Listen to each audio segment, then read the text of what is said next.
Bismillahirrahmanirrahim. Assalamualaikum warahmatullahi wabarakatuh.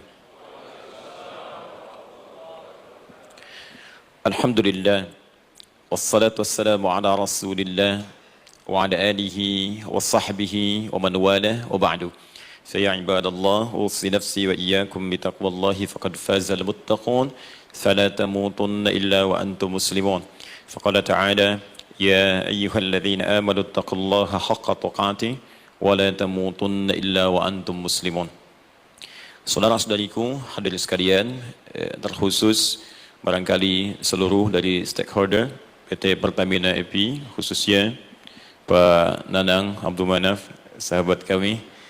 Beliau sempat bersama di Libya dulu, 3 tahun terakhir tidak berjumpa. Alhamdulillah, semoga beliau dan jajaran semuanya disehatkan oleh Allah Subhanahu wa taala.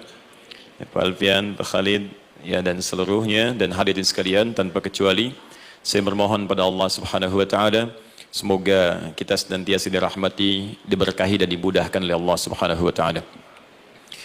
Alhamdulillah, kita baru saja menunaikan salat zuhur berjamaah. Semoga salat kita diterima oleh Allah Subhanahu wa taala. Ada 2 hal yang paling penting tentang salat ini yang ditekankan dalam Al-Qur'an.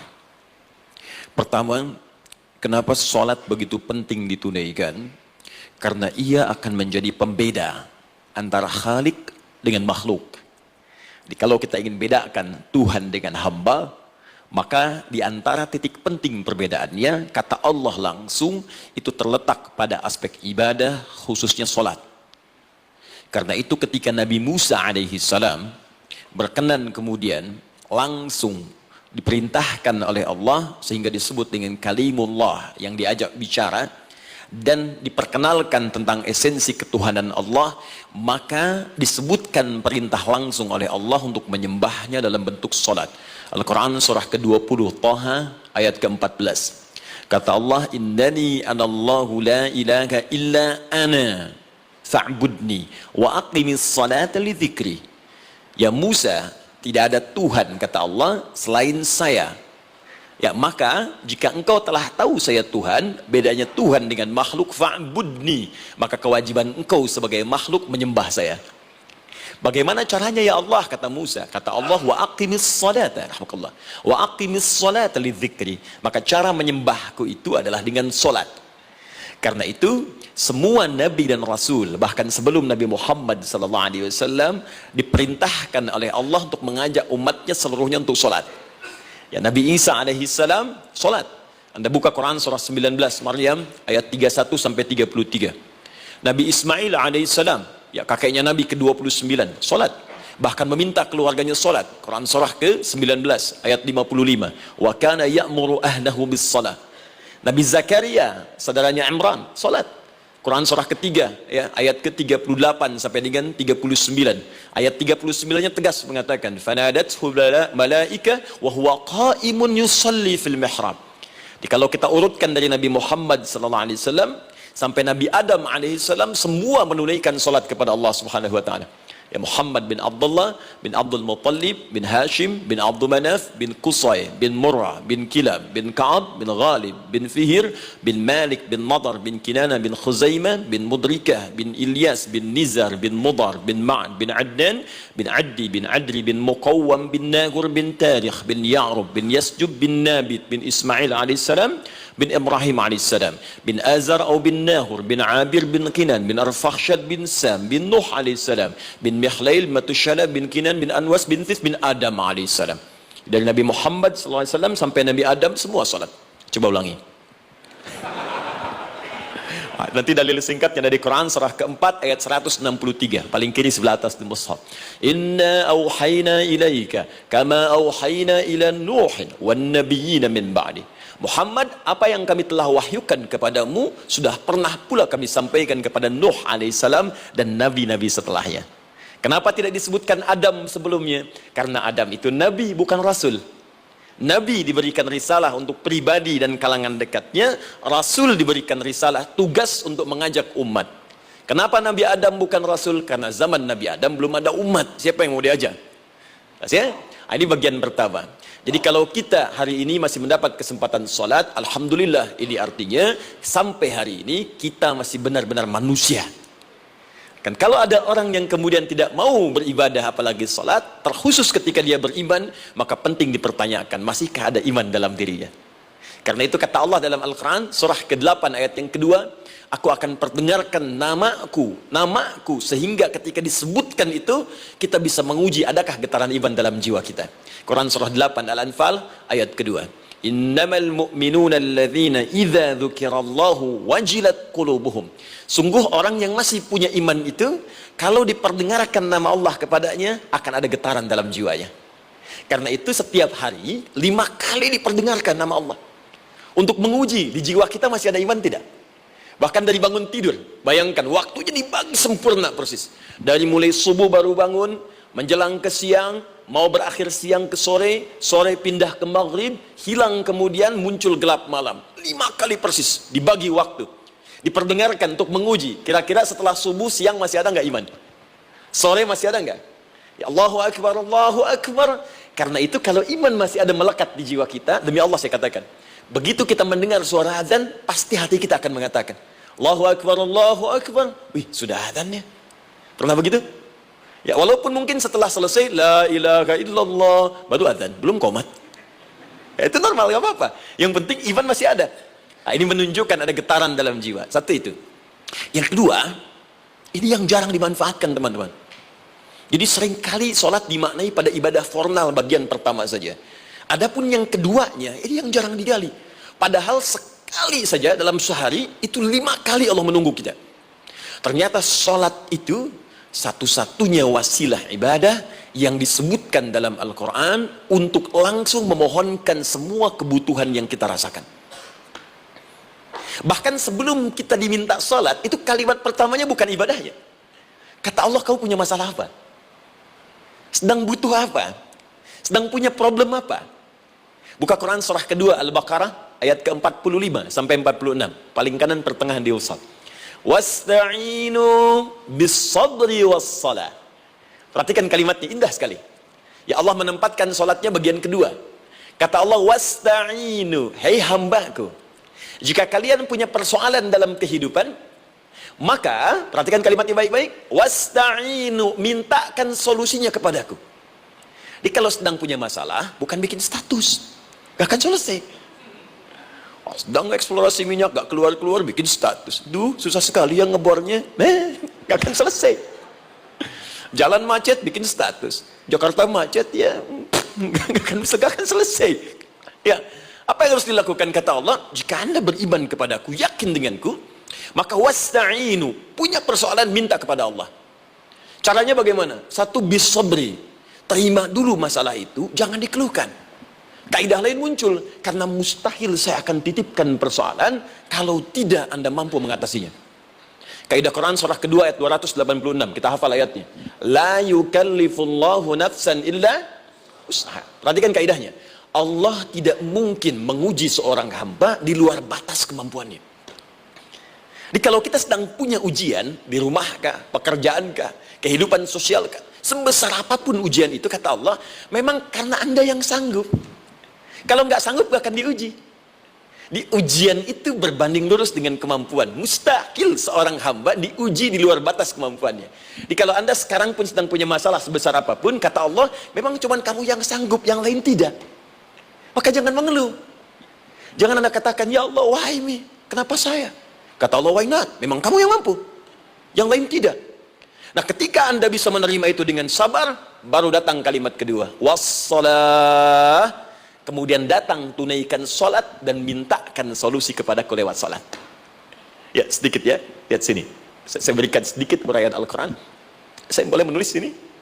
Boleh ya? Ibu, maaf, agak jauh. Ibu kelihatan ini? Oh, belum saya tulis, bagaimana bisa kelihatan? Luar biasa. Cuma di Pertamina, belum ditulis sudah kelihatan. Maaf, lihat sini, wasta'inu. Baik, ya, saya ingin sedikit sekali. Ini redaksi Quran itu indah sekali diksinya. Wasta'inu. Lihat sini. Kata Allah, jika anda punya persoalan dalam hidup, maka mintakan solusi. Terima dulu masalahnya dengan sabar, karena kita dipercaya oleh Allah. Gini, cara memahaminya. Allah aja percaya dengan kita. Masa kita nggak percaya diri? Allah yakin dengan kita, kita mampu. Masa kita nggak yakin? Terima dengan sabar. Kemudian wassalah, mintakan solusinya lewat salat. Kata perintahnya dibuka dengan kalimat wasta'inu. Kalau kita ingin rubah kata perintah ini, fi'il amr, ingin dirubah ke dalam bentuk permohonan, minta, maka rubah kalimatnya menjadi nasta'in. Lihat, nasta'in. Baik, wasta'inu, kata Allah, kalian punya persoalan, ayo minta solusi padaku. Terus kita pengen minta, ya Allah, kami ingin minta. Maka dalam bahasa Arab, kalau kita ingin merubah kalimat ini ke dalam bentuk permintaan, kita katakan nasta'in. Saya tanya pada Anda, pernah nggak dalam solat kita mengucapkan kalimat nasta'in? Ada? Masih kan? Baik, apa kalimatnya? Iyyaka na'budu wa iyyaka nasta'in. Perhatikan, iyyaka na'budu wa iyyaka nasta'in. Iyyaka na'budu, iyyaka, ya Allah, engkau perintahkan aku untuk ibadah. Maka sekarang aku ibadah, sholat, hanya kepadamu saja. Kan kata Allah, kamu sholat. Terus kita katakan, iyyaka na'budu. Sekarang kami sholat, ya Allah. Nama lain sholat itu ibadah. Kalau kita ibadah, na'budu. Dari mana tahunya nama lain salat ibadah? Quran surah ke-20 ayat ke-14. Fa'budni wa aqimis salata li dzikri. Ibadah kepadaku caranya salat. Maka saat salat kita katakan iyyaka na'budu. Ya Allah, engkau perintahkan aku untuk ibadah, sekarang aku ibadah. Wa iyyaka nasta'in. Dan sekarang aku sedang punya persoalan, ya Allah. Aku punya masalah. Aku punya problem. Dan aku yakin hanya engkau yang pasti akan menyelesaikannya. Ketika Anda mengatakan iyyaka nasta'in, perhatikan hadis qudsinya. Hadisnya qudsi.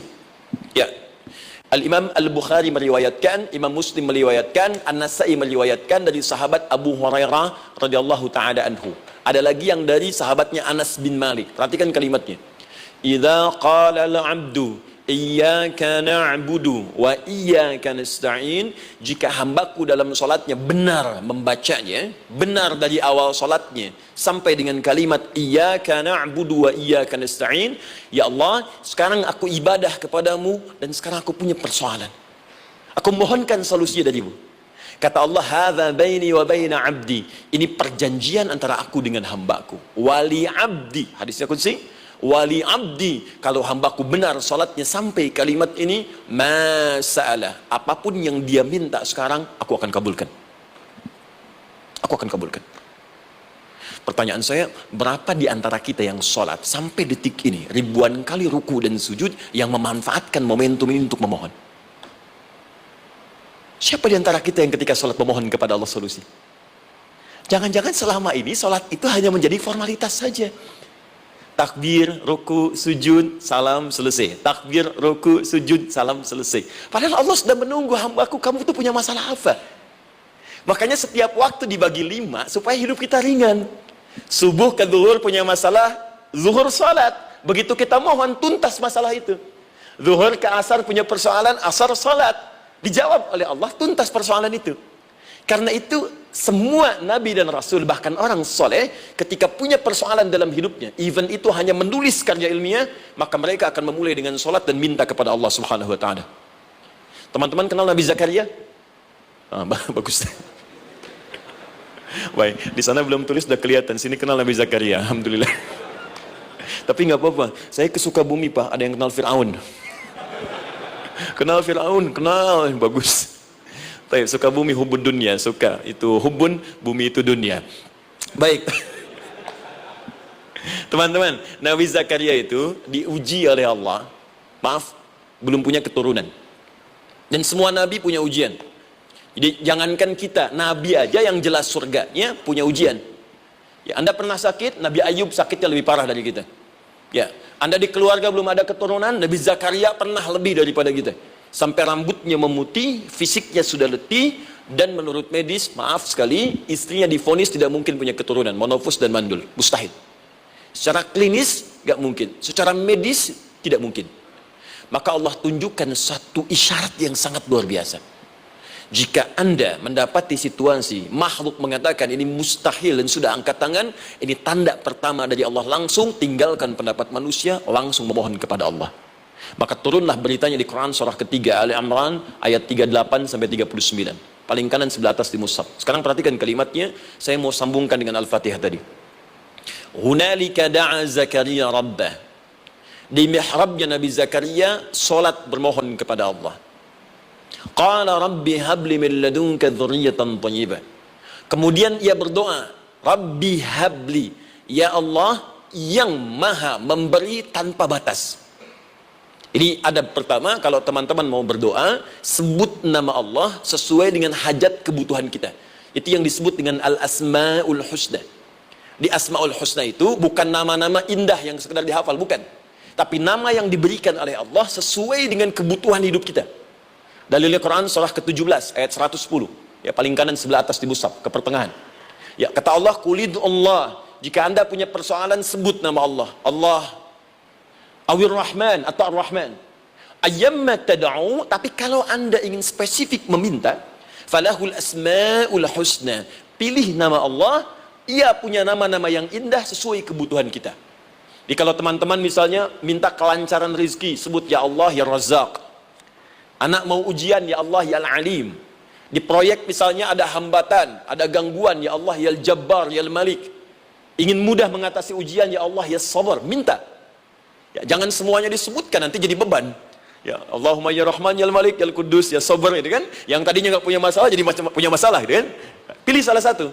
Nah, jika Anda ingin memohon pada satu hal yang mustahil menurut manusia, maka minta dengan menyebut nama Allah yang memberi tanpa batas, mustahil di dalamnya. Nama Allah tersebut namanya Wahhab. Wahhab. Ya Allah, ya Wahhab. Al-Wahhab. Kalau kita rubah dalam bentuk permintaan, maka singkat kalimatnya dengan hab. Hab. Untuk sendiri habli, untuk banyakkan hablana.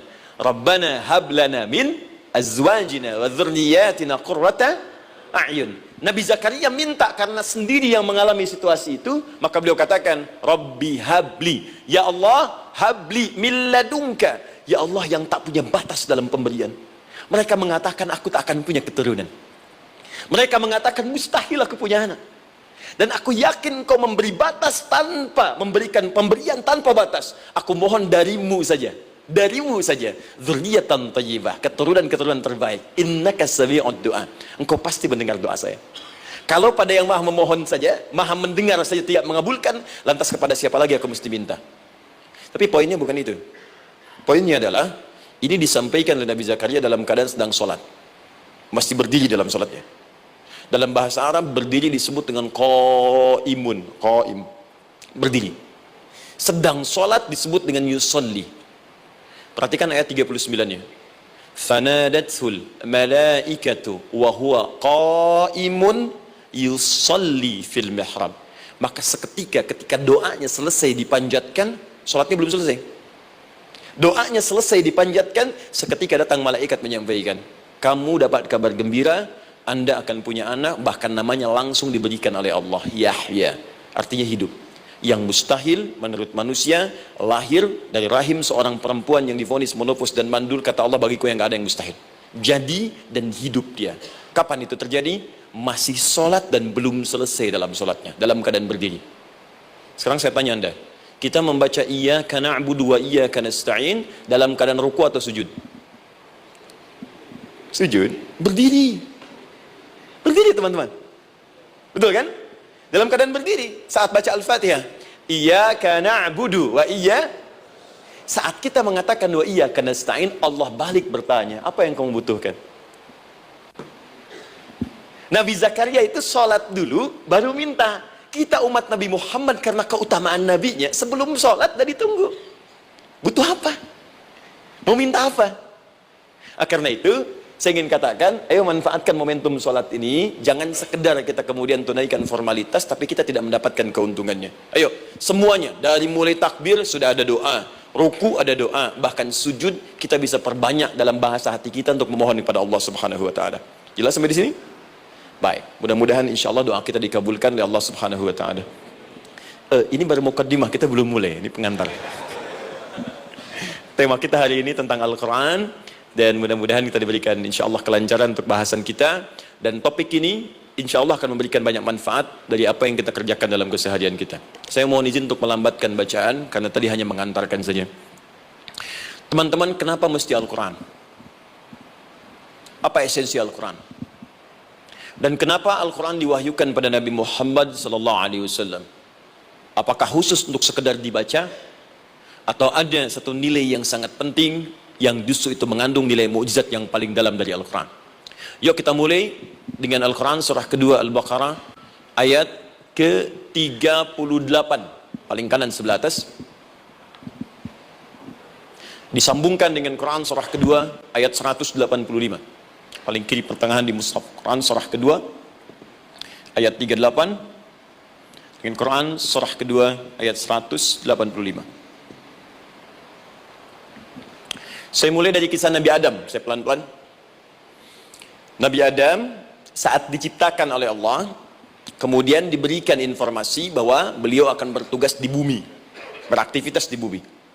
Disampaikan di Quran surah kedua ayat 30, paling kiri sebelah atas. Wa idh qala rabbuka lil malaikati inni ja'ilun fil ardi khalifah. Kata Allah, dan pelajari, ingat ketika kami menyampaikan pada para malaikat, kami akan menugaskan satu makhluk manusia namanya Adam di bumi, tugasnya untuk menjalani hidup di bumi.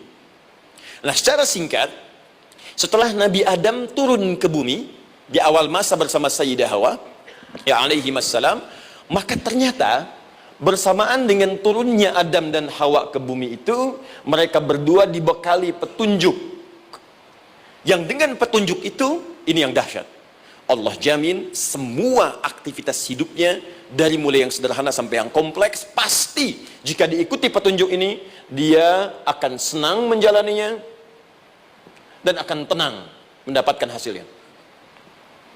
Ya, perhatikan kalimatnya. Quran surah kedua ayat 38. Fokus. Qul nahbitu minha jami'a. Kata Allah, sekarang tiba saatnya. Adam, Hawa, turun kalian ke bumi. Kalau setan kita tinggalkan aja ya. Ini kita bahas Adam dulu. Turun kalian semua ke bumi. Fa imma ya'tiyannakum minni huda. Maka nanti sejak kalian tiba di bumi itu, aku akan turunkan satu petunjuk disebut dengan hudan namanya. Hudan. Fokus. Faman tabi'a hudaya, maka jika Anda dan keturunanmu mengikuti semua detil di petunjuk ini, fala khaufun alaihim walahum yahzanun, maka aku pastikan engkau dan seluruh keturunanmu akan menjalani hidup di muka bumi dengan tenang dan senang. Fala khauf, khauf itu gelisah, takut. Lawan dari takut apa?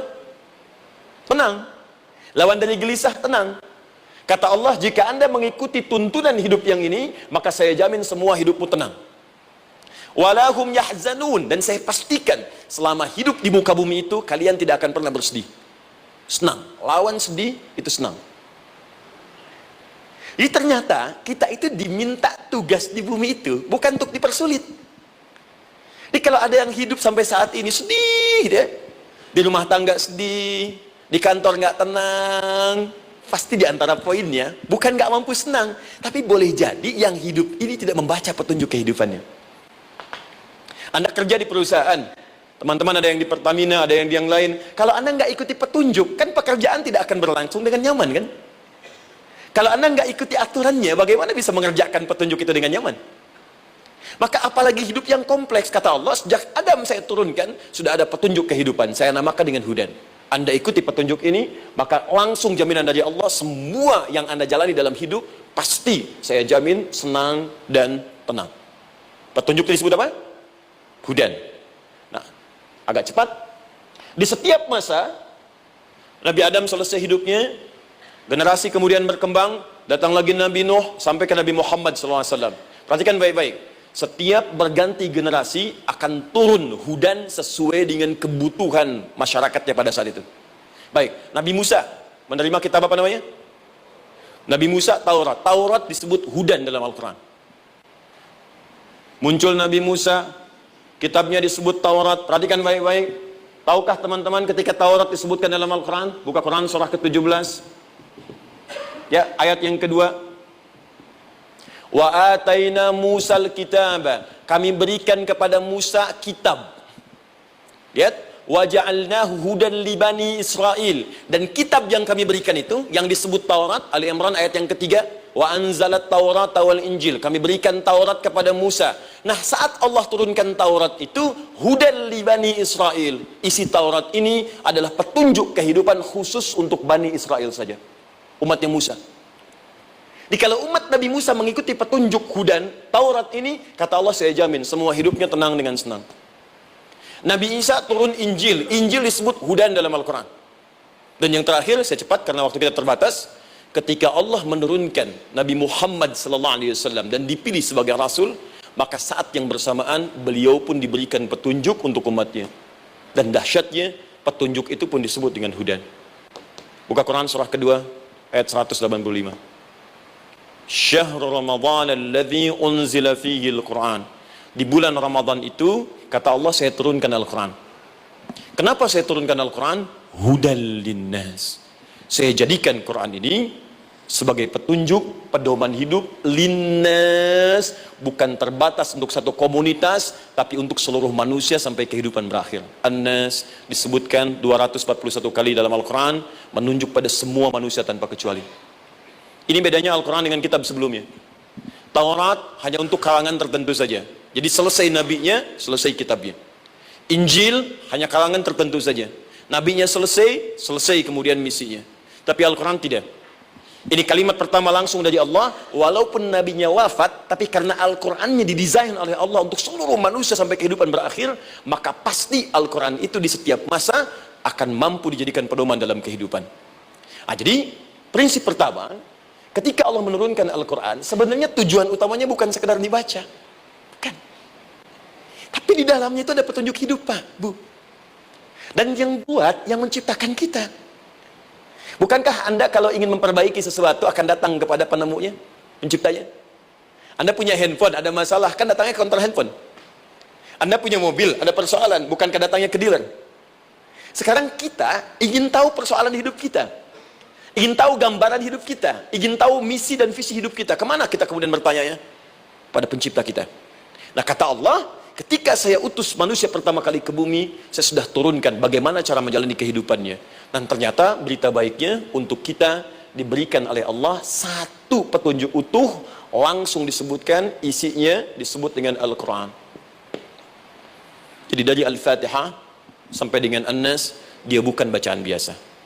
Semua di dalamnya ada petunjuk kehidupan kita dari mulai bahkan dalam kandungan sampai kita wafat kepada Allah Subhanahu wa taala. Kalau diikuti petunjuk ini, langsung turun jaminan dari Allah, hidup kita pasti akan tenang dan nyaman. Saya bacakan cepat ya. Tapi nggak usah ditulis, nanti kalau teman-teman agak terlambat mengikutinya, Anda buka kembali rekamannya, Anda boleh rundutkan kembali. Saya baca cepat saja, dan ini insya Allah Anda hanya akan temukan dalam Al-Quran. Nanti saya berikan rahasia di akhir sebelum kita akhiri. Yuk, satu, Anda silahkan bandingkan dengan buku manapun, referensi manapun, Anda hanya akan temukan dalam Al-Quran. Dari sejak sebelum lahir, bagi perempuan yang tengah mengandung, langsung Allah berikan tuntunan bagaimana agar kandungan itu berjalan dengan sehat, nyaman, dan mudah ke persalinan. Quran surah ke-7 ayat 189. Perkembangannya bisa diamati dan dicek kemudian, ya, baik ke dokter atau yang lain. Nanti perkembangannya disebutkan di Quran surah ke-22 ayat ke-5. Dirinci lagi di Quran surah ke-23 ayat 11 dari 9 sampai dengan 13. Kemudian mulai terlahir, dari lahiran diberi petunjuk oleh Allah. Nih, berikan ASI maksimal 2 tahun. Kalau ingin berhenti sebelum 2 tahun boleh, begini caranya. Quran surah ke-2 ayat 233. Dari sampai usia 2 tahun menjelang balik, kata Allah berikan 4 pendidikan dini. Ini turunannya, disebutkan 1, 2, 3, 4. Jika Anda ajarkan ini, maka anak ini akan tumbuh. 1, dekat dengan Allah. 2, dijamin taat pada orang tuanya. 3, dia akan baik dengan lingkungannya. Dan 4, dia akan bertahan dalam kebaikan sampai dia dewasa. Quran surah ke-31 ayat 13 sampai dengan 19. Usia 7 tahun, ya, mulai dia balik misalnya, dia akan mulai belajar. Bagaimana cara belajar yang baik supaya cepat paham, gampang mengerti. Turun Quran surah ke-9 ayat 122. Amalannya di Quran surah 96 ayat yang pertama. Kemudian rinciannya diturunkan di Quran surah kedua ayat 282 di ujung ayatnya. Lalu bagaimana mencari sekolah yang bagus, majlis yang baik, guru-guru yang baik, diturunkan Quran surah ke-58 ayat ke-11. Dicontohkan tentang Maryam dan Nabi Isa alaihissalam di Quran surah ketiga ayat 35 sampai dengan 37. Naik lagi, dia mulai dewasa, ya, mulai bergaul, bahkan kadang-kadang merantau, punya tempat komunitas berbeda. Bagaimana supaya dia bergaul tidak terpengaruhi oleh lingkungan yang tidak baik. Maaf ya, kadang-kadang ibu yang sudah mengandung, melahirkan, ayah mencari nafkah, tiba-tiba anak pergi bahkan ke kampus, ke sekolah, dapat teman yang gak bagus, pulang-pulang mengecewakan Anda. Dan bagaimana menemukan tempat-tempat yang baik untuk bisa menjaga perilaku anak ini? Ditemukan nanti di Quran surah ke-49 ayat ke-13-nya. Dirinci perkembangannya di Quran surah ke-12 Yusuf ayat 2 sampai dengan ayat 29-nya. Sampai ketika dia akan mulai kemudian menikah, kata Allah, pilih pasangan yang baik dengan ta'aruf, berikan mahar yang sempurna. Quran surah ke-4 ayat ke-4. Kemudian dia mulai menikah, kata Allah, sebelum menikah pelajari dulu fikih nikah. Banyak orang yang menikah tapi karena tidak belajar tentang persoalan rumah tangga, apa yang akan terjadi di rumah tangganya. Detil Pak, Bu. Kata Allah, ini kalau kamu berbuat begini akan ada miskomunikasi. Kalau ada miskomunikasi persoalannya akan begini, solusinya begini. Maka diturunkan dasarnya di Quran surah ke-30 ayat 21, detilnya di Quran surah ke-4 ayat 34 sampai dengan 35. Paling kiri sebelah atas sampai dengan ke tengahnya. Anda berlanjut, diterangkan oleh Allah, hei, tugas suami saat mulai pertama kali menikah, maka tugas yang pertama siapkan untuk mencari nafkah. Bagaimana caranya ya Allah? Diturunkan oleh Allah. Satu, jangan takut kehilangan rizki. Jangan pernah mencuri, jangan pernah ngambil punya orang, karena punya kamu akan saya berikan sempurna. Kamu ngambil punya orang, maka kamu akan menyulitkan diri sendiri. Itu akan dikembalikan pada yang berhak. Ya, turun Quran surah ke-51 ayat 22. Dirinci, begini cara nyarinya. Quran surah kedua ayat 168. Kalau Anda ingin cepat baru bergerak, rizkinya sudah dapat. Quran surah kedua ayat 172. Ada yang dahsyat, dia belum keluar, rizkinya yang mendatangi dia. Jadi nanti di Al-Quran ada 8 jenis rizki. Di antara yang paling hebat, ada yang belum Anda datang, rizkinya sudah menjemput. Ada orang mendatangi rizki, ada rizki mendatangi dia. Contoh, Al-Imam Asy-Syafi'i sedang berdiskusi dengan Imam Malik, gurunya. Kata Imam Asy-Syafi'i, Syekh, rizki itu mesti saya cari dulu, baru kita dapat. Kata gurunya, ya Syafi'i, ada rizki yang cukup kita beramal dekat kepada Allah, dia akan datang tanpa kita cari dengan ikhtiar manusia. Kata Syafi'i, mustahil. Kata Quran kan kita kerja dulu baru datang. Kata Imam Malik gurunya, kamu yang belum sampai, kita amalkan ini, rizki datang. Maka berhenti sampai di situ. Imam Syafi'i pamit. Di jalan tiba-tiba beliau mendapati ada panen anggur, Pak, Bu. Terus dipanggil sama yang punya kebun. Ya pemuda, katanya, sini, mau bantu nggak? Kalau kamu bantu, kami berikan anggurnya. Maka beliau bantu, panen, petik. Sampai setelah selesai diberikan anggur yang besar-besar, hanum. Senyum, senang beliau. Ternyata senangnya bukan karena dapat anggur. Senangnya karena merasa pendapatnya benar. Kalau saya nggak bantu panen ini, nggak akan dapat saya anggur. Cuma karena saya bantu, saya diberi ini. Maka rasa senangnya inilah dibawa kemudian kepada gurunya, ingin laporan. Tapi perhatikan adabnya. Dia tidak mengatakan, guru, nih saya benar. Kalau saya nggak ikut panen, nggak dapat saya ini. Perhatikan kalimat Asy-Syafi'i. Guru, tadi saya di jalan, dipanggil oleh pemilik kebun, ikut panen anggur. Begitu saya bantu, saya diberikan anggur ini. Beliau tekankan dengan kalimat yang kencang pada kalimat, begitu saya bantu, saya dapat anggur ini. Imam Malik tersenyum mengatakan, Masya Allah Syafi'i, luar biasa. Ini siang begitu panasnya, tadi saya mau keluar ngajar, terfikir di benak saya, Allah, kalau ada anggur yang besar-besar, enak rasanya. Tiba-tiba kamu datang bawa anggur. Jadi Imam Syafi'i kerja dapat sesuatu, Imam Malik terfikir sesuatu, datang rezeki. Itu ada di Quran surah ke-7, teman-teman, ayat ke-96, paling kanan sebelah atas di mushafnya. Baik, teruskan dulu. Ya, Anda dalam mencari kerja, ingat, kalau Allah yang sampaikan pasti terjadi. Jangan dikira mudah. Kata Allah akan ada persaingan, akan ada kadang-kadang singgungan, akan ada tantangan, maka mulai petakan tantangan apa yang akan Anda lalui saat Anda mulai mencari nafkah itu. Maka turun Quran surah kedua ayat 214, paling kanan sebelah bawah. Am hasibtum an tadkhulul jannata. Hei, apa kamu mudah begitu saja mengira akan sukses dalam pekerjaanmu? Bahkan bisa diartikan surga, ingin masuk surga. Walamma ya'tikum mathalul ladzina khalau min qablikum. Sebelum engkau diuji seperti orang sukses dulu pernah sukses. Lihat mereka. Enggak ada orang sukses yang instan. Cuman balikan telapak tangan dapat, tidak. Kata Allah, lihat orang-orang dulu. Lihat orang-orang hebat dulu, bagaimana mereka bisa kaya, bisa sukses, bisa punya posisi. Masat umul ba'sa, petakan olehmu tantangan apa yang akan dihadapi saat engkau bekerja itu. Satu, kata Allah, ba'sun, ada yang ringan. Ya, ba's. Ba'sa, jamak dari kata ba'sun. Dua, dara. Dia sudah menengah, jamak dari kata durun. Tiga, zilzal. Ini yang paling tinggi puncaknya. Jadi kalau anda sudah mendapatkan ini, yakinlah, berarti anda akan mendapatkan posisi yang tinggi. Karena mustahil orang besar diuji dengan ujian yang kecil. Zilzal, ini bagian ketiga. Ba'sa, ba'sun, mulai. Kira-kira tantangan-tantangan ringan apa saja yang akan anda hadapi? Ya, kalau saya contohkan misalnya dengan contoh yang lain singkat, anda mau ke masjid, ingin konsisten, mulai hijrah, ingin dekat dengan Allah, tiba-tiba yang tadinya nggak mau ke masjid, mulai ke masjid, diuji dengan hujan. Hujan kecil, rintik-rintik, shower. Begitu hujan, orang Arab mengatakan kalau hujannya bisa lewat tanpa payung pun, orang Arab mengatakan la ba'sa. La ba'sa ini ringan. Orang kita sambungin, labas. Dari bahasa Arab, lewat. Nah, jadi kalau anda mau berangkat nih, siap bekerja, siap hadapi tantangan. Baru mau lewat hujan kecil, berarti itu tantangan kecil kita lewati. Macet, petakan, cari jalan yang kemudian sempurna, jalan yang kosong, buka Google-nya, buka Waze-nya, buka map-nya, cari. Jadi kalau pada yang kecil aja belum kita lewati, bagaimana mendapatkan yang besar? Anda mau ke masjid, dikasih hujan kecil, mau berangkat gak jadi. Papa, kenapa gak jadi? Hujan mah, kan ada payung, takut riak. Tuh. Setelah itu darwa, maaf, tantangan fisik. Kadang-kadang mulai ke fisik. Mulai mengganggu, ya, maaf, dirincikan kemudian oleh Al-Quran. Turun Quran surah ke-21 ayat 87 sampai 88, kisah Nabi Yunus alaihissalam. Yunus beraktivitas, bekerja, bukan berarti nggak ada tantangan.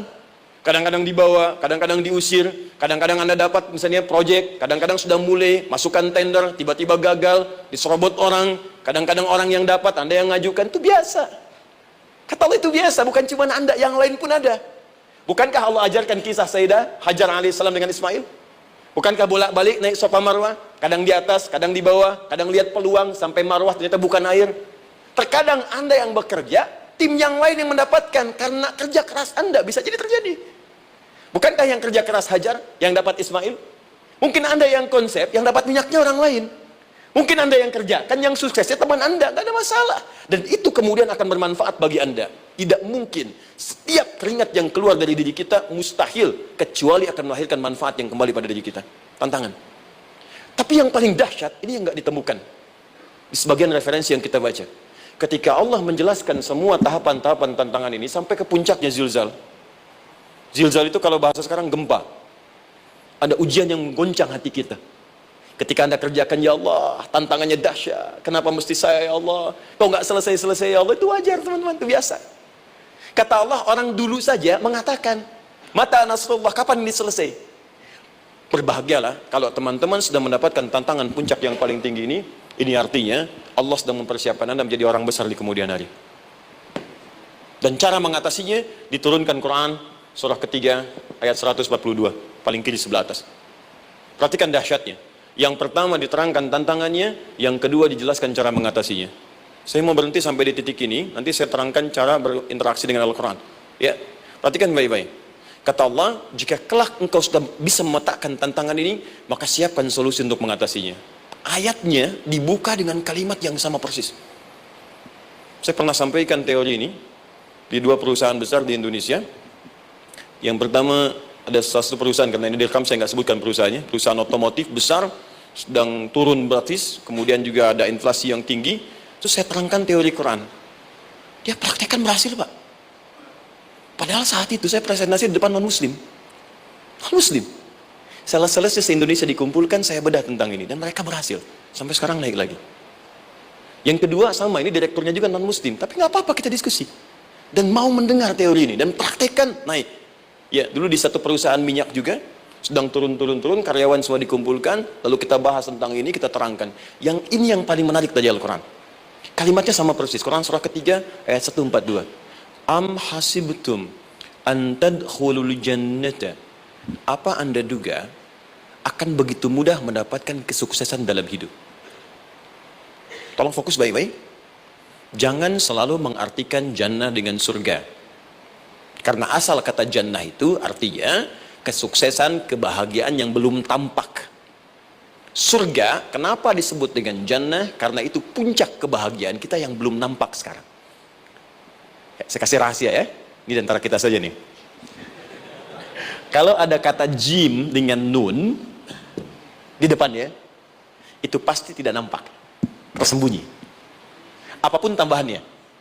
Ya, misal, jin kenapa disebut dengan jin? Karena memang ketika diciptakan, dia tidak tampak, tersembunyi. Lawannya ins, karena itu kita disebut ins, karena saat lahir kita tampak. 18 kali disebutkan dalam Al-Quran. Ya ma'syaral jinni wal ins, wa ma khalaqtul jinna wal ins. Jadi jin disebut jin karena memang fitrahnya tersembunyi, nggak nampak.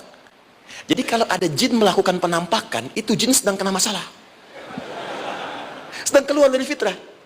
Sama dengan manusia, harusnya tampak. Jadi kalau ada manusia yang senang sembunyi-sembunyi, dia sama dengan, bukan saya yang bilang, sedang punya masalah. Ke kantor sembunyi-sembunyi, hati-hati Pak Alfian tuh. Biasa ada pintu depan, masuk pintu belakang. Suami di rumah buka WA sembunyi-sembunyi, Bu hati-hati tuh. Pulang lewat pintu belakang, berarti sedang punya persoalan dalam hidup. Setiap ada jim dengan nun, pasti tersembunyi. Ibu punya janin, rahim, dalam rahim ada janin. Kenapa disebut dengan janin? Jim, nun, ya, nun. Karena sosok itu belum nampak dalam pandangan kita. Nanti kalau sudah lahir, baru tampak. Jannah, kenapa disebut jannah? Karena belum tampak dalam pandangan kita, nanti kelihatan. Karena itu dalam Al-Quran, kata jannah itu tidak dikhususkan dengan surga, tidak dikhususkan dengan surga. Kadang-kadang menunjuk aspek kesuksesan yang belum tampak. Anda mau ngubur minyak, minyaknya belum tampak, belum kelihatan. Anda mau kerja, ya hasilnya kan belum tampak, baru ikhtiar sekarang. Karena itu orang Arab disebut kaya kalau mereka mendapatkan kebun yang tak tampak sebelumnya. Kebun anggur, bukan kurma, kalau kurma banyak. Kebun anggur, ada apel, ada jeruk, sampingnya ada sungai-sungai, disebut dengan jannah. Ya, kalau punya unta, nggak kaya di Arab, biasa. Karena yang kelihatan padang pasir, unta, hitam, merah, biasa. Tapi kalau sudah punya kebun, kebun anggur, yang sulit di padang pasir ada kebun, itu baru disebut kaya. Karena itu orang Arab kadang mengartikan jannah dengan aspek kesuksesan yang belum tampak. Diartikan dengan kebun anggur, kebun apel, dan macam-macamnya. Perhatikan, am hasibtum an tadkhulul jannah. Apa Anda duga ingin sukses itu begitu mudah? Sukses jadi tidak. Walamma ya'lamillahu alladhina jahadu minkum wa ya'lamas sabirin. Perhatikan baik-baik. Sebelum Allah memastikan pada diri Anda terdapat dua hal yang paling utama untuk mengatasi tantangan tadi. Satu, jahadu, kesungguhan, serius. Jadi kalau mau sukses, mesti serius. Kerja serius, cintai pekerjaan Anda. Ya, belajar anak-anak serius, pastikan belajar dengan serius. Jangan cuma anak-anak duduk paling belakang, nggak pernah nanya, kadang ngantuk, pulang, ujian, besoknya mau ujian, baru belajar. Ya, sistem SKS, sistem kebut. Ya kadang-kadang sejam Bu, Pak. Saya pernah ada orang di luar ngadu waktu di Libya, Ustaz gimana ini orang Indonesia? Kenapa? Saya belajar 3 bulan, besok mau ujian. Teman antum orang Indonesia pinjam catatan saya, baru semalam dia dapat 8, saya 7,5. Saya bilang, Anda belum tahu sistem SKS itu. Baik, ya. Tapi itu bukan solusi. Begitu ujian selesai, ilmu lupa. Itu poinnya. Jadi kalau hanya sekedar ilmu dipakai untuk ujian, pada prakteknya nggak akan terpakai. Ini banyak anak sekolah sekarang hanya belajar untuk ujian saja. Padahal kalau dipraktekkan, kadang kaitan dengan agama tinggi Bu, Pak. Fisika itu dengan agama itu tinggi. Gaya F1 sama dengan F2, gaya gerak sama dengan gaya dorong. Gaya sedikit, maka keluarnya sedikit. Pukul kencang, bunyinya kencang. Imannya kalau kuat, amalan jadi banyak. Iman sedikit, amal pun sedikit. F berbanding lurus dengan P, hukum Pascal. Gaya berbanding lurus dengan tekanan. Masuk bab akhlak. Makin banyak gaya, makin banyak tertekan. Nah itulah. Gaji 5 juta, gaya 10 juta, kan? Ini serius. Serius. Di divisi apapun Anda, saya 3 sepekan lalu lah takziah ke tempatnya yang Habibie, terus diminta tausiah di sana. Dan saya perhatikan beliau termasuk yang paling serius ketika diberikan tugas apapun. Gak pernah diberikan amanah kecuali mencintai pekerjaan itu. Yang Habibie demikian. Ciri orang sukses itu serius. Tapi keseriusan itu, kata Allah petakan jadi 3 bagian lagi. Karena jahadu itu punya 3 turunan kata.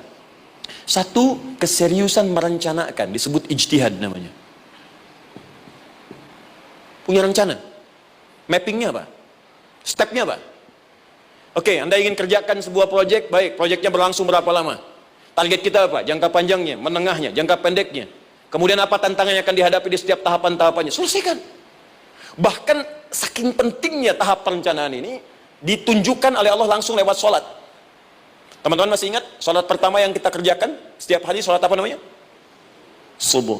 Apa artinya subuh? Tuh, ini masalahnya. Ini kata Al-Quran sendiri ya, kata Al-Quran sendiri. Nanti akan ditemukan orang yang ibadah tidak paham apa yang dikerjakan dan dilakukan dalam ibadahnya. Contoh sholat. Kata Allah akan ada orang sholat yang saat sholat tidak mengerti apa yang ia baca dan dia lakukan dalam sholatnya. Jujur tanyakan pada diri kita. Sampai detik ini, dari sekian ribuan kali ruku dan sujud, berapa persen bacaan sholat yang kita pahami? Jangan-jangan kita ruku tapi nggak ngerti yang dibaca. Sujud tak paham yang diungkapkan. Bagaimana bisa khusyuk? Mustahil. Kembali ke sini. Kenapa sholat pertama itu disebut dengan subuh? Teman-teman, ternyata semua nama sholat dari subuh sampai isya, plus bacaan dan gerakan dari takbir sampai salam, itu bukan sekedar gerakan semata. Semua ada artinya, ada maknanya. Dan diajarkan oleh Nabi langsung. Subuh disebut dengan subuh. Ada 2 kata. Satu, fajar. Quran surah ke-17 ayat 78. Inna Qur'an al-fajri kana mashhuda. Kedua, subuh di surat At-Takbir. Was-subhi idza tanaffas. Kenapa disebut fajar? Fajar itu pancaran positif, pancaran kebaikan. Jadi kalau yang baik disebut fajar. Kalau yang jelek disebut fujur. Fujur ada di Quran surah 91 ayat 7 sampai 8. Wa nafsi wa ma sawwaha fa'alhamaha fujuraha wa taqwaha. Fujur itu rambatan gelombang buruk yang muncul dari nafsu. Ya, ditembuskan ke elemen tubuh kita. Misal gini. Tiba-tiba pengen marah. Ya, di tubuh kita mengatakan melotot, maka ini ada pancaran di hati kita nyambung kemudian ke mata. Ini rambatan dari sini ke mata disebut fujur namanya. Mau ke tangan pukul, masuk ke tangan. Itu rambatannya disebut fujur namanya. Ya. Yang baiknya disebut fajar. Ya, misal saya ingin sholat, tiba-tiba hati mengatakan sudah azan, merambat ke kaki, cepat melangkah. Cepat wudhu. Nah, itu rambatannya disebut fajar namanya. Atau infajar. Ini pasti ada, ya. Fujur nama lainnya nafsu. Disebutkan 115 kali dalam Al-Quran. Takwa, rambatan fajar, sumbernya takwa. Disebutkan 115 kali dalam Al-Quran. Di jiwa kita ada takwa, ada nafsu. Takwa yang dorong malaikat, disebutkan 88 kali dalam Al-Quran. Nafsu yang dorong setan, disebutkan sama 88 kali. Di setiap Anda akan mengerjakan satu hal, pasti akan yang mendorong pada yang baik, akan mencegah dari yang baik itu nafsu. Pasti itu. Pak Alpian mau tanda tangan proyek. Tiba-tiba disodorkan, Pak, ini Pak, kok begini proyeknya? Perbaiki, karena ada yang nggak beres. Tapi fee-nya lumayan Pak, 1 miliar. Nggak bisa, jiwa takwa mengatakan jangan terima Pak. Bapak mengatakan maaf, ini jari tahiyat, gak akan pernah dipakai maksiat, perbaiki, datang lagi. Ini Pak, kok sama? Fee-nya diperbaiki Pak, 100 miliar. Nafsunya mulai berkata, terima. Takwanya bilang, jangan. Akhirnya beliau katakan, tangan tahiyat nggak akan pernah dipakai maksiat. Tapi tunggu, saya istiqoroh dulu.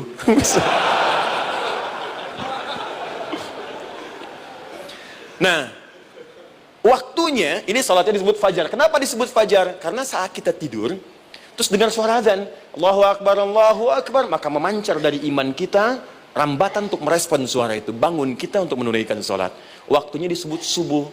Kenapa disebut subuh? Dari kata asbah. Asbah itu artinya yang siap dengan rencana.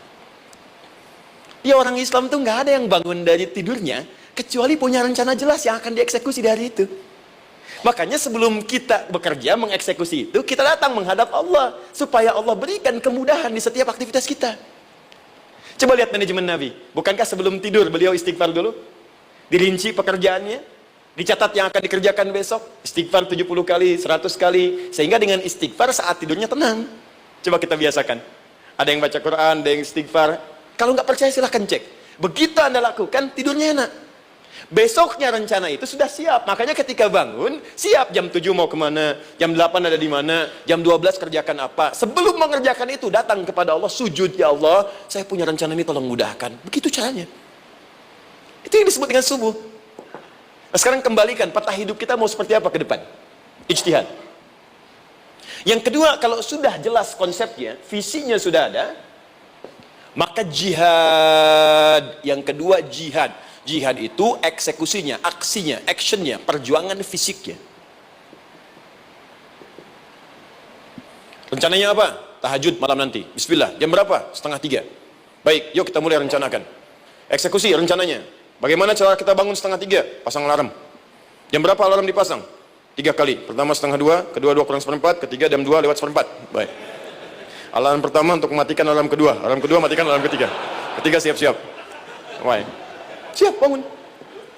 Jihad. Awas, ini penting ya, jihad itu jangan dipersempit maknanya kepada situasi peperangan saja, tidak. Banyak jihad itu luas sekali medannya. Karena jihad itu perjuangan fisik.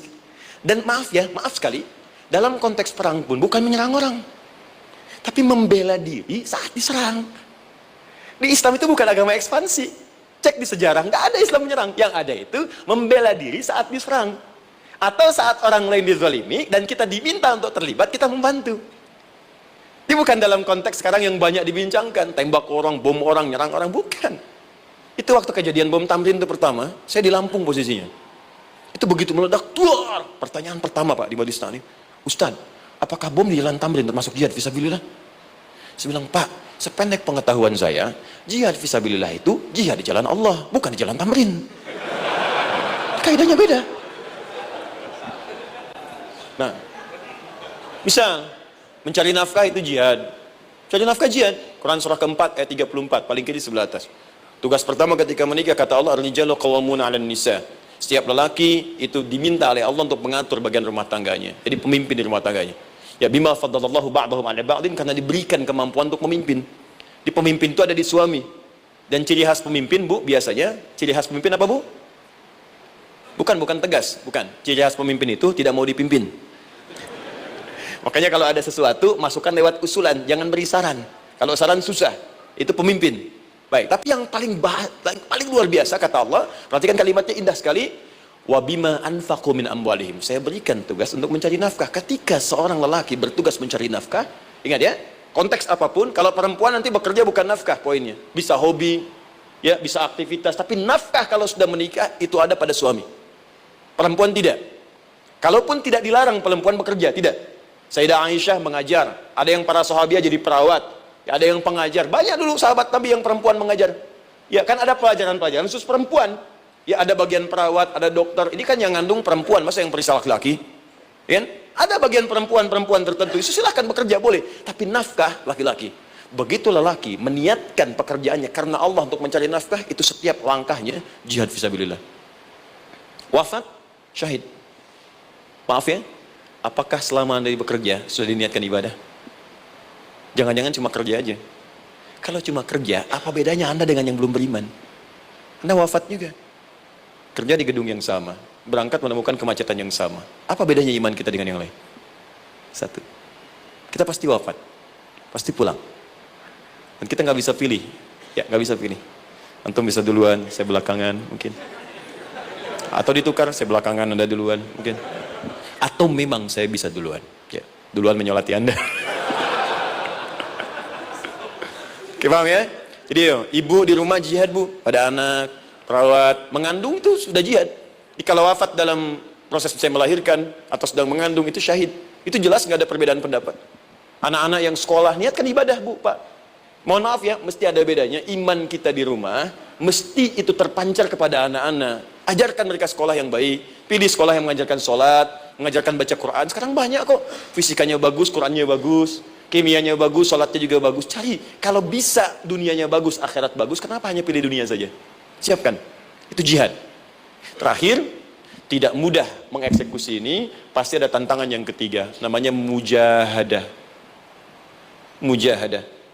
Tantangan mengatasi gejolak jiwa. Kadang-kadang malas, capek, ya, belum eksekusi dilakukan, sudah berdebat pada yang tidak penting, sehingga tidak menghasilkan kesimpulan.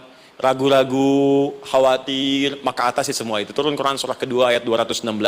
Kutiba alaikumul qitalu wa huwa kurhul lakum. Kalau engkau sedang tidak nyaman, maka perangi ketidaknyamanan itu jika engkau ingin mendapatkan kesuksesan yang telah engkau cita-citakan. Asa an takrahu syai'an fa huwa khairul lakum. Boleh jadi apa yang engkau tidak rasakan sekarang, engkau rasakan gak enak, gak nyaman, di balik itu Allah sedang siapkan sesuatu yang lebih baik untukmu. Wa asa an tuhibbu syai'an fa huwa syarrul lakum. Mungkin yang engkau harap-harap sekarang boleh jadi itu belum baik untukmu sekarang. Allahu ya'lamu wa antum la ta'lamun. Karena Allah lebih tahu masa depan, engkau pikiranmu pendek sampai di sini saja. Maka teman-teman sekalian, kembalikan lagi, tidak pernah Anda akan temukan dalam Al-Qur'an kecuali bimbingan hidup yang semuanya nyata. Silahkan cek. Itu baru pekerjaan. Belum ibu di rumah, ibu capek merawat anak, kadang mengeluh, kadang nangis. Turun Quran surah ke-17 ayat 23. Kadang-kadang ada beda pendapat dengan suami, Quran surah ke-4 ayat 34 sampai 35. Masalah kondangan saja, Pak, bisa beda pendapat. Ya. Ya, Pak, kan ada family gathering malam. Mama pakai baju apa ya? Hijau apa yang biru? Masya Allah, kata Anda biru bagus, mah. Kata Mama kayaknya hijau deh, Pak. Tuh. Nanya tapi udah punya jawaban. Ya, bagus kalau dipakai, begitu keluar kuning. Naik lagi, Anda udah 40 tahun, anak masih ada, turun Quran surah ke-46 ayat 15. Kemudian naik lagi, sampai Anda sepuh, sampai kembali ke keadaan tidak normal, seperti anak-anak lagi, Quran surah ke-22 ayat ke-5. Sampai ada amalan, kalau Anda jangan kira Anda akan hidup selamanya, Anda pasti wafat. Quran surah ke-3 ayat 185. Bahkan diajarkan, kalau wafatnya ingin enak, begini caranya. Pelajari Pak, jangan cuma dunia, kita akan meninggal. Ini ada di Quran, kalau pengen meninggalnya enak, begini caranya. Ya kalau nggak percaya silahkan amalkan, nanti kita akan lihat di akhir. Ya. Betul, akan kelihatan. Quran surah ke-89 ayat 27 sampai 30. Kalau kalian nggak pelajari ini, silahkan kata Allah, saya berikan yang ini yang kedua sampai dipukulin malaikat. Quran surah ke-8 ayat ke-50. Sampai di alam kubur dijelaskan, kalau nanti Anda wafat, Anda pindah ke alam kubur, kalau ingin di kuburnya terang, nyaman, banyak rezekinya, lakukan amalan Quran surah ke-3 ayat 169 sampai 172. Tapi kalau Anda abai, Anda akan seperti Firaun dulu. Tiap pagi sampai petang ditampakkan neraka. Quran surah ke-40 teman-teman sekalian disampaikan oleh Allah langsung ya dari ayat 45 sampai 46 ya. Sampai terjadi kiamat disampaikan Quran surah ke-75. Sampai dihisab, ada yang masuk surga tanpa hisab, Quran surah kedua ayat 25. Ada yang masuk neraka tanpa hisab. Ada. Kan yang kita tahu surga aja. Masuk neraka tanpa hisab ada. Quran surah 18 ayat 99 sampai dengan 100. Sampai disebutkan surga yang paling indah nomor 1 bersama Nabi dan orang-orang soleh. Jadi kalau Anda masuk sini, tetangga Anda semua Nabi. Ya, depannya Nabi Ibrahim, belakangnya Nabi Musa misalnya, samping kirinya Nabi Yusuf, ya, samping kanan Nabi Muhammad SAW. Itu cuma 3 golongan. Orang soleh, para syuhada, orang-orang jujur dalam kehidupan dunianya. Jadi kalau Anda jadi pekerja yang jujur, taat kepada Allah, Anda berpotensi masuk surga bersama semua Nabi dan Rasul yang pernah diutus. Ya.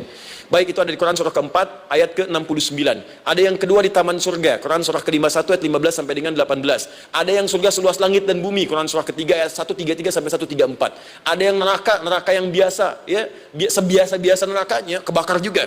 Quran surah 4 ayat 56. Tingkat paling tinggi neraka jahanam untuk 2 golongan, munafik, ingat, munafik dan kafir.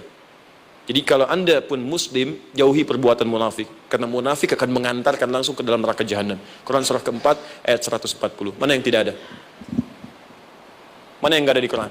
Semua ada. Bisnis ada, ya, birokrasi ada, diplomasi ada, mengajar ada, ilmu ada. Karena itu saya mau tutup, jika kita ingin benar mengeluarkan petunjuk ini, seperti orang dulu pernah melakukannya, maka kata Allah melalui lisan Rasulullah, turun Quran surah ke-29 ayat ke-45. Satu ini aja kita kerjakan, insya Allah ini akan beda kita rasakan. Utslu ma wuhya ilaika minal kitab. Jika kalian kemudian hidup di muka bumi, maka keluarkanlah bimbingan dari Al-Quran sesuai dengan kebutuhan kita secara tematik. Utslu itu dari kata tilawah. Tilawah itu baca, pahami, amalkan. Karena itu setiap kita baca Al-Quran, di sampingnya pasti ada yang menerjemahkan supaya kita paham. Betul kan? Ketika ada yang baca Al-Quran, di sampingnya ada siapa? Ya, sari tilawah kan? Baik, sari tilawah itu bahasa Indonesia. Ya, sari, sebetulnya tilawah saja. Tapi mungkin saat yang menerjemahkan dulu pertama di Indonesia, namanya Bu Sari. Karena itu disebut sari tilawah. Ya, kalau Adi mungkin ada tilawah gitu kan? Nah, jadi teman-teman, caranya begini. Anda keluarkan sesuai kebutuhan. Enggak semua ayat Quran mesti kita kaji. Kalau mau dari awal dari akhir, bagus. Kalau baca silahkan. Hatamkan, Nabi juga hatamkan. Tapi kalau Anda ingin ambil sesuai passion kita, Anda pebisnis, kenapa nggak mengeluarkan ayat bisnis di Quran? Teman-teman yang diperminyakan, keluarkan ayat-ayatnya ada. Quran surah At-Tur, surah 52 itu, keluarkan. Ya, wal bahrul masjur, Dan jika Anda akan melakukan eksplorasi di laut, carilah laut yang punya nih kualifikasi begini, yang di bawahnya ada endapan tanah yang melahirkan api, kata Allah tuh. Itu potensial ada minyaknya. Kalau yang kerja di batu bara, turun Quran surah Fatir, surah 35 ayat 27 sampai 29. Ini jenisnya. Ada yang kelihatan dari jauh, ada yang harus digali, ada yang kelihatan dari jauhnya kelihatan hijau, ada kelihatan menghitam. Disebutkan langsung. Ada. Jadi kenapa nggak Anda turunkan dalam bentuk-bentuk tematik yang itu bagian kita? Ada yang pokok, ada yang spesifik. Yang pokok tentang sholat, karena semua orang sholat. Tentang ayah. Anda jadi ayah berapa tahun? Kenapa nggak dikeluarkan di Quran ayat-ayat tentang ayah? Kenapa nggak dikeluarkan di Quran ayat-ayat tentang ibu? Jangan jauh-jauh dulu bicaranya. Tentang belajar. Nah, nanti eksekusinya, kalau mau cepat, buka kitabnya Al-Imam Al-Bukhari. Ada kitab hadis, saya akhiri, yang dikarang oleh Al-Imam Al-Bukhari dan sangat populer. Apa nama kitabnya? Kalau hafal saya kasih hadiah. Apa kitab Imam Al-Bukhari yang populer? Ya.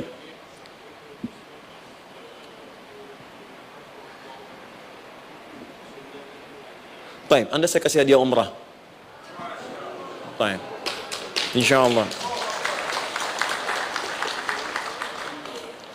Januari awal, insyaallah ada yang kami hadiahkan umrah dari atlet peraih Asian Games. Ya, Anda boleh ikut nanti. Ya, ada juga, saya senang saya cinta dengan bangsa ini. Dia ada peraih Asian Games, medali emas yang kemarin. Itu akan kita berangkatkan umrah, semua peraih medali emasnya. Nanti gelombang pertamanya bulan Januari. Ya, 2020 nanti, sekitar 3 bulan lagi, insyaallah Anda nanti akan mengikuti. Ada juga nanti dari kalangan Polri, ada TNI juga yang akan ikut, dan saya sertakan. Baik. Al-Jami As-Sahih Al-Musnad Al-Mukhtasar min umuri Rasulullah sallallahu alaihi wasallam wa sunanihi wa ayyami. Itu namanya. Ayo ulangi. Disingkat Sahih Al-Bukhari. Kenapa saya bacakan lengkap? Bukan karena singkatannya, tapi banyak orang sekarang baca buku, baca kitab, hanya langsung ke isinya. Padahal setiap ulama ketika menuliskan judul kitabnya, itu pasti ada petunjuk di dalamnya. Kata Imam Al-Bukhari, Al-Jami As-Sahih, kitab ini saya buat sebagai petunjuk umum miniatur kehidupan Nabi yang bisa kita ambil hikmahnya sekarang. Jadi kalau kita pengen tahu bimbingan Nabi di masa lalu, supaya kita terapkan sekarang, buka kitab saya ini. Semuanya mustad bersambung kepada Nabi. Sahih saya pastikan, saya teliti satu-satu. Al-Mukhtasar, saya persingkat, gak bertele-tele. Nah, ini poinnya. Min umuri Rasulullah SAW wa sunani wa ayyamihi. Ini semua pekerjaan Nabi selama 24 jam. Secara singkat, saya tutup, dibagi 97 pembahasan. Setiap 97 pembahasan, satu babnya itu berisi bimbingan hadis-hadis Nabi. Di situ ada bab tentang bisnis, kitabut tijarah. Bab tentang ilmu, kitabul ilmi. Bab bahkan tentang sakit, kalau pengen cepat sembuh apa? Kitabul marid. Bab tentang pemerintahan, kitabul imarah. Bab tentang penguatan iman, supaya naik gak turun-turun, kitabul iman. Anda tinggal pilih profesi apa, cari Sahih Al-Bukhari, harganya murah. Maaf, dibandingkan pulsa Anda pun masih murah kitab Al-Bukhari. Ya, beli 4 jilid cuma 350.000 yang bahasa Arab saja. Ya, kalau mau terjemahan, cari terjemahannya. Ya, dapatkan itu, keluarkan babnya sesuai profesi kita. Itu ketika dibuka kitab ini, yang pertama muncul ayat Quran dulu. Ini ayatnya, ini hadisnya. Ini ayatnya, ini hadisnya. Teman-teman gak usah baca semuanya, keluarkan passion Anda apa, di situ belajar. Sebulan saya belajar ini, besok saya pindah lagi. Sebulan topik ini, besok ke topik yang lain lagi. Saya kira insya Allah, kalau itu kita terapkan dengan baik, maka Al-Quran akan hidup dalam seluruh aktivitas kita, dan mudah-mudahan keberkahan akan diturunkan oleh Allah Subhanahu Wa Taala. Ya, tidak cukup dengan amin, mulai dulu. Ya, boleh dulu, petakan dulu, eksekusi dulu. Saya kira itu yang saya sampaikan. Anda punya hak dan kewajiban. Hak Anda sudah dapatkan dan kewajiban kita semua untuk kembali beraktivitas. Saya mengucapkan terima kasih atas undangan dari pihak Pertamina untuk Anda seluruhnya. Saya ingin tanya, kalau jamaah di sini ada berapa kurang lebih? Kurang lebih yang rutin 500. 500 ada 550. Baik, nanti saya hadiahkan mushaf sebanyak 550. Ya, dan itu nanti setiap ada kajian atau zuhur salat Anda bisa baca di sini, baca mushafnya. Kemudian yang kedua, saya nanti berikan buku untuk bacaan. Ya, itu buku yang saya berikan insyaallah tentang manusia. Jangan-jangan selama ini kita jadi manusia, kita tidak tahu mau kemana kita. Ya, itu saya keluarkan dari Al-Quran langsung, seperti apa Allah menerangkan tentang kemanusiaan kita. Saya juga hadiahkan sejumlah yang sama, 550. Nanti satu orang bisa mendapatkan satu-satu. Dan terakhir barangkali, mau hafal Quran? Oh, mau, baik. Alhamdulillah.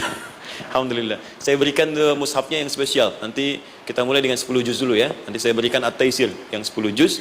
itu ada mudah untuk bisa menghafal Quran, mulai dari 10 juz dulu, nanti bisa disempurnakan. Saya berikan 550 Quran khusus untuk dijadikan sebagai hafalan. Nanti cara menghafalnya bisa dibuka saja di YouTube, nanti di situ ada cara kami menjelaskan. Dan bulan depan kita ada karantina akbar, jadi menghafal Quran dalam 30 hari. Alhamdulillah angkatan pertama sudah selesai, ada yang hafal 24 hari, 23 hari, 30 juz, bukan juz 30 ya. Ada yang 30 hari, ya ada juga. Sekarang sedang gelombang kedua. Mudah-mudahan di Pertamina ini juga insya Allah dalam proses bekerja ada juga yang menghafal dan hafal Quran insya Allah ya. Saya kira itu, nanti pulang dari sini dikabari, kalau ada mobil disiapkan, kalau tidak ada kami juga coba antarkan, nanti kami siapkan dan mudah-mudahan bisa bermanfaat untuk teman-teman. Kalau ada yang bisa saya lakukan untuk bersinergi di sini, untuk membuat teman-teman lebih dekat dengan Allah, sampaikan, dan saya dengan senang hati. Ya, saya datang sendiri, tulis sendiri, nerangin sendiri, ngapus sendiri, gitu kan. Terus juga berikan apa yang Anda butuhkan. Kalau dengan semua itu Anda belum juga dekat dengan Allah, ya saya harus bagaimana lagi, gitu kan. Baik.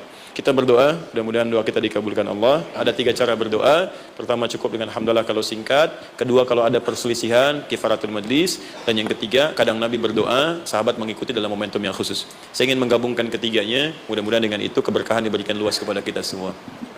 Alhamdulillahi Rabbil Alamin, hamdan syakirin, hamdan na'imin, hamdan yuwafi ni'amahu yukafi mazida. Ya Rabbana lakal hamdu wa lakal syukru kama yanbaghi li jalali wajhikal karim wa li 'azimi sultanik. Allahumma salli wa sallim wa barik ala rasulikal karim nabiyyikal amin sayyidina Muhammadin wa ala alihi wa sahbihi ajma'in. Allahumma Rabbana la tada' lana fi maqamina hadha wa fi kulli maqamin dhanban illa ghafarta. Ya Allah, kami mohon jika ada satupun di antara kami saat ini yang hadir membawa ya Allah dosa-dosa dalam dirinya, jangan biarkan yang meninggalkan tempat ini kecuali Engkau telah ampuni segala dosa-dosanya.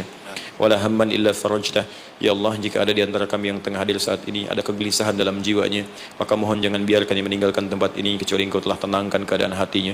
Allahumma wala asran illa yassartah. Ya Allah, jika ada di antara kami yang tengah mengalami kesulitan baik di pekerjaannya, kehidupan rumah tangganya, maka dengan keikhlasan amalnya ya Allah angkat dan ringankan segala kesulitannya. Allahumma wala maridan illa syafaitah. Jika ada di antara kami yang tengah Engkau uji dengan penyakit seberat apapun, maka mohon angkat dan sembuhkan segala penyakitnya.